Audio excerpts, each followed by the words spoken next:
আমাদের গণেশ পুজো 9 বছর ধরে আমরা করছি। এটা আমাদের 9 বছর হচ্ছে এই নিয়ে। আমরা প্রত্যেক বছরই করব, ধুমধাম করে করব। আমরা কালকে আমাদের যেমন সব কিছু নিয়ে যেমন সব কিছু সমাজকে বুঝিয়ে রেখে পর আমরা এই অনুষ্ঠান করছি। আগেও আমরা এইভাবেই করব খুব সুন্দরভাবে।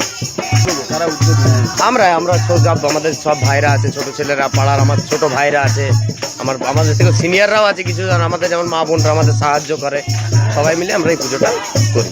পুজোকে কেন্দ্র করে কী কী অনুষ্ঠান হয়? এমনি আমাদের এখানে যেমন শিবচর্চার একটা অনুষ্ঠান আছে, এটা দুদিন আমাদের হচ্ছে এই নিয়ে। কালকে আমাদের অনুষ্ঠান আছে, যেমন প্রোগ্রাম আছে, আবৃত্তি আছে, কালকে ড্রয়িং কম্পিটিশান আছে সকালে, পরশু যেমন খিচুড়ি বিতরণ আছে। এখন নাম গান হ্যাঁ, এখন নাম গান চলছে আমাদের ঠাকুরের। নামটা? আমাদের ক্লাবের নাম আছে বেনিয়াসল বয়েজ ক্লাব।